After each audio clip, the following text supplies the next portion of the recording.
Saya Riana Ratnaningrum, mahasiswi S1 Kebidanan dari Universitas Ngudi Waluyo. Kali ini saya akan membuat sebuah video konseling tentang pemeriksaan tambahan fertilitas dalam screening pranikah. Terima kasih. Iya, silakan masuk. Sibuk. Iya, dengan Mbak Juita ya? Iya. Kan duduk dulu, saya tutup pintu dulu ya. Iya.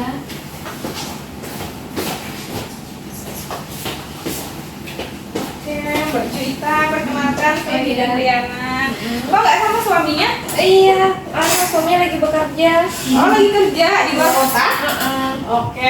Nggak apa-apa, nanti kalau sebenarnya sih harusnya sama suami, tapi karena nggak bisa, nanti ibu sampaikan, mbaknya sampaikan aja ke suaminya ya. Oh, iya. Kita kan udah janjian nih sebenarnya, cuman karena suami nggak bisa, jadi ya sudahlah. Buat hari ini kita mau konseling tentang persiapan tambahan fertilitas screening sebelum nikah ya. Oh iya. Oke, kemarin udah bilang sih masnya nggak bisa. Mm-mm. Nah, ada keluhan nggak kira-kira mbaknya sebelum kita mulai konseling? Misalnya putihan atau apa gitu? Iya sih, Bu, ada keputihan cuma sedikit aja sih. Sedikit. Kalau capean aja? Iya, betul. Oke, kalau kecapean. Sebenarnya kalau putihan kecapean sih wajar. Yang penting nggak sampai yang misalnya kuning atau berbau itu enggak ya? Oh, nggak sampai. Oke. Nah, jadi nanti sebelumnya udah pernah belum tahu mbaknya tentang screening untuk pranikah tentang fertilitas ini? Belum ya? Belum. Nah, jadi nanti pemeriksaan tambahannya itu di sini nanti ada tentang pemeriksaan semen atau air mani ya buat masnya. Habis itu suhu basal tubuh. Habis itu pemeriksaan lendir serviks ya. Dan buat mbaknya terus ada tes sperm, kemudian uji pasca senggama ya. Oh iya. Nanti bakal saya jelasin satu-satu. Nanti kalau misalnya mbaknya ada yang mau ditanyakan, boleh ditanyakan. Oh iya. Ya. Kita mulai ya. Iya. Yang pertama, yang itu ada analisa semen atau air mani ya.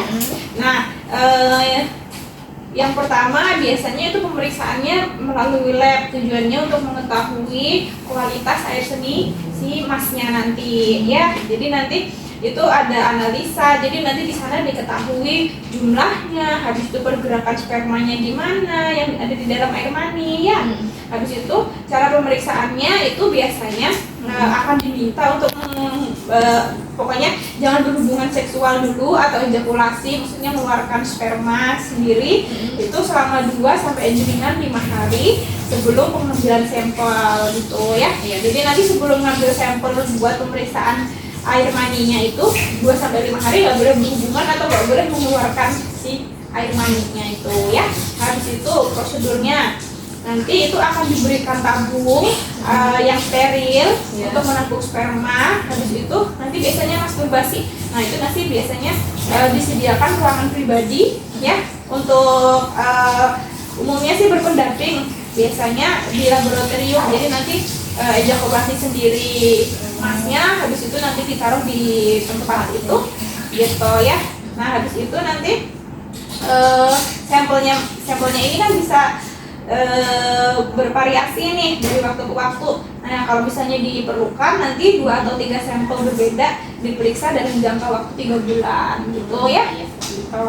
Nah habis itu hasil pemeriksaan analisisnya itu biasanya diketahui 1 hari setelah pemeriksaan. Nah nilainya itu normal, dapat bervariasi di antara laboratorium, jadi bisa beda-beda gitu ya.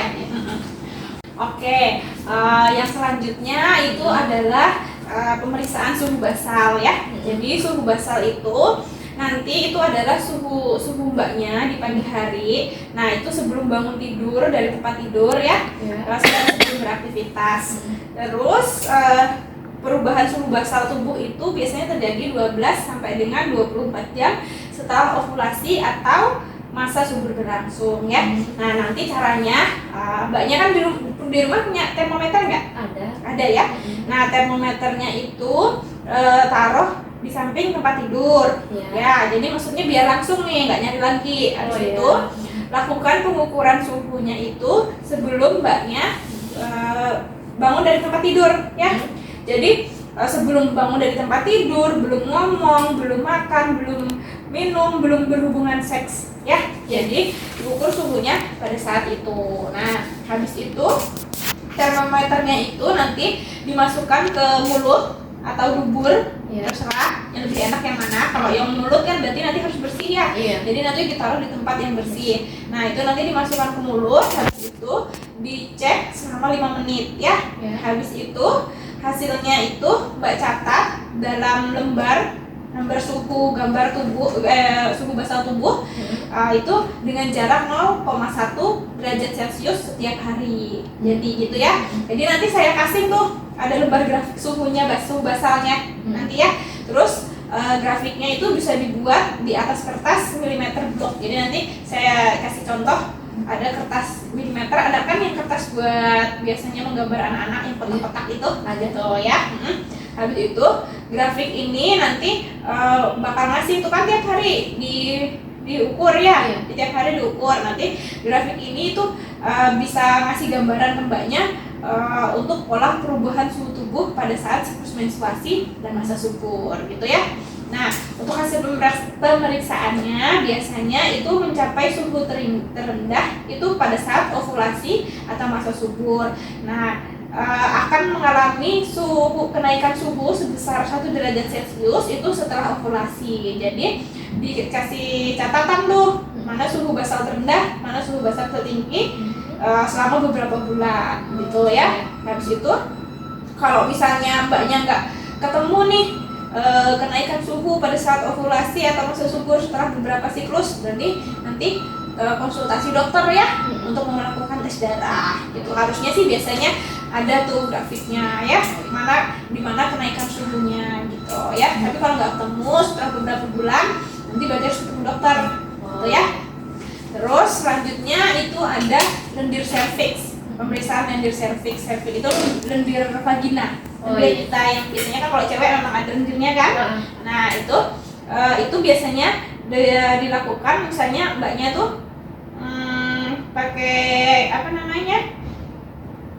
pakai alat khusus. Biasanya kalau misalnya mbaknya beli di apotik itu tuh ada biasanya alat untuk ngecek kesuburan si lendirnya itu ya. Nah nanti caranya yang pertama sebelum dan setelah buang air kecil ya. Pemeriksaan cervixnya itu bisa sebelum atau setelah buang air kecil. Nah, cara terbaiknya itu memeriksakan lendirnya adalah dengan mengusap tisu sebelum dan setelah buang air kecil, kemudian memeriksanya gitu ya. Nah, cara ini biasanya mbaknya itu mantau lendir cervixnya dan siklus menstruasinya jadinya lebih efektif ya, pakai tisu toilet yang warna putih. Jadi mbak tuh bisa mengamati nanti dari warna lendirnya itu kayak gimana. Itu kalau misalnya nggak pakai alat ya. Terus yang pertama usapkan tisunya dari depan, habis itu ke belakang. Jadi misalnya di vagina nih ada gambar vagina, di sini. Nanti dari depan sini, dari depan terus ke belakang gitu ya. Nah itu nanti diusap sebelum sama sesudah kencing, sudah BAK ya.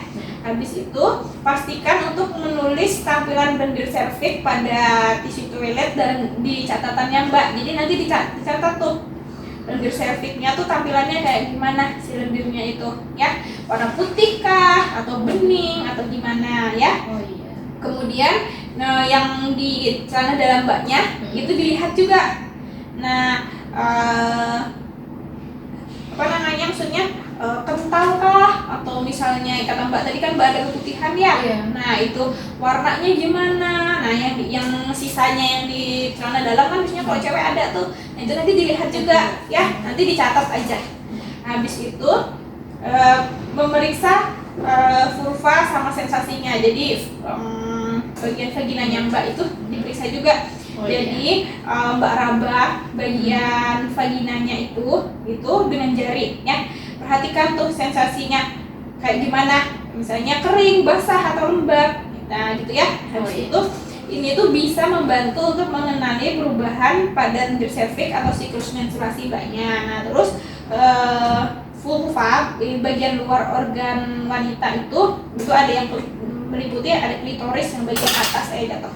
Yang bagian atas itu habis itu ada yang ini nih, yang ini, Iya. yang ini klitoris ya. Nah, terus ini labia. Nah, ini ada labianya vagina, kemudian ini tuh jaringan atau kulit yang di sekitarnya. Ya, Iya. jadi vulva meliputi yang itu. Oh iya. Gitu ya. Habis itu nanti raba perlahan tuh bagian-bagian vulvanya itu buat mbaknya tuh biar tahu tuh teksturnya seperti apa ya. Memastikan juga untuk meraba bagian si labianya yang tadi yang bagian samping-samping ini ya. Nah, merabanya itu harus secara rutin. Nah, jadinya mbaknya itu dapat mengetahui kondisi normalnya. Jadi kalau misalnya pas lagi masa subur kayak gimana, kalau pas nggak lagi masa subur gimana, jadi bisa tahu bedanya ya. Habis itu nanti dievaluasi itu katanya sudah dicatat tuh warna lendirnya gimana, terus teksturnya gimana, setiap hari udah diperiksa. Nah, setelah 1 atau 2 siklus menstruasi nanti kita baca lagi karakteristiknya si lendir vaginanya tuh kayak apa, lendir cervixnya ya. Nah, biasanya untuk mengetahui hasilnya ini itu kita jadi tahu nanti masa suburnya itu yang pas di mana, pas kapan ya. Itu biar bisa nanti kalau misalnya mau hamil lebih gampang. Jadi pada saat nanti ovulasi, pada saat itu nanti berhubungan gitu ya. Terus habis itu ada yang namanya tes sperm. Nah, tes sperm ini adalah pemeriksaan lendir, merupakan salah satu parameter dalam evaluasi lendir cervix. Jadi Ferning itu adalah pembentukan struktur seperti daun pakis yang mengacu pada derajat dan pola yang tampak jika lendir dikeringkan di atas permukaan objek kaca ya. Jadi nanti caranya waktunya yang pertama pilih waktunya dulu. Waktu pemeriksaan yang paling sering dilakukan itu adalah pada saat ovulasi terbentuk daun pakis yang jelas. Kalau misalnya diambil sampel pada waktu yang mendekati evaluasi. Nah, di mana tekstur tersebut akan mengering menjadi sebuah bentuk seperti daun pakis. Nah, gitu ya. Jadi nanti pada saat ovulasi itu biasanya kalau lendirnya diambil, taruh di objek kaca, nanti kalau kering dia kayak berbentuk kayak daun pakis gitu ya. Nah, sebelum dan sesudah ovulasi dalam selama kehamilan akan ditemukan pola dengan ciri khas yang berbeda ya. Nah, pada saat terjadi ovulasi, lendir cervix ini akan menjadi sangat cair dan jernih. Sebaliknya kalau misalnya tampak kuning kental jika diperiksa pada saat tahapan pra-ovulasi atau pasca ovulasi dari siklus haid. Jadi kalau misalnya pas ovulasi itu biasanya cairannya lendirnya itu bening gitu kan, cair. Tapi kalau sebelum atau setelah ovulasi biasanya dia lebih kental gitu ya. Nah, biasanya untuk hasilnya ini ditemukan pola pakis yang sempurna selama pertengahan siklus menstruasi. Jadi itu terjadi aktivitas estrogen yang baik dan tidak terdapat infeksi serviks gitu ya. Habis itu nanti ada juga uji pasca senggama. Senggama maksudnya uji setelah berhubungan seksual ya. Nah, pada saat uji senggama ini tujuannya itu adalah untuk mengetahui kemampuan tembus spermatozoa menyerbu lendir cervix. Jadi buat kita tahu nih si spermanya itu bisa tembus gak buat dari lendir cervixnya itu gitu ya. Nah, caranya yang pertama biasanya sih itu dianjurkan untuk melakukan hubungan seksual di rumah selama di rumah dan setelah 2 jam datang ke rumah sakit untuk pemeriksaan. Jadi mbaknya berhubungan dulu di rumah, habis itu 2 jam setelah berhubungan nanti datang ke rumah sakit ya. Nah, lendir cervixnya itu diambil, habis itu dilakukan pemeriksaan jumlah sperma yang dijumpai di lendir tersebut. Jadi gitu. Jadi habis bersenggama 2 jam ke rumah sakit, nanti lendir cervixnya di mbaknya itu bakal diambil tuh. Nah, nanti dicek. Nah, sperma yang ada di lendirnya itu ada seberapa ya. Nah, ini biasanya dilakukan sekitar masa ovulasi. Nah, itu dari hari ke-12, 13 sama 14 dengan perhitungan menstruasi pertama itu dianggap hari pertama. ya. iya. Biasanya hasilnya ini masih belum dapat kesepakatan dari para ahli ya. Oh iya. Gitu. Sejauh ini ada yang mau ditanyakan? Oh, cukup jelas sih Bu. Nanti Cukup saya jelas, ya? bisa komunikasikan dengan suami saya. Oke. Nah, ini tadi kan yang konseling kita ini sudah kita rekam ya. Nanti kalau misalnya ini suaminya boleh lihat lagi rekamannya, calon suaminya. Jadi nanti bisa ditunjukin. Oh iya. Kalau misalnya ada yang ditanyakan, nanti boleh hubungin saya. Oh Ya. baik. Nah. Oke. Heeh. Maaf saya batuk. Jadi konselingnya sampai sini aja Mbak ya. Ya, Udah nggak ada yang ditanyakan lagi? cukup jelas. Oke. Ya sudah gitu ya. Baik, terima kasih. Sama-sama. Kasih.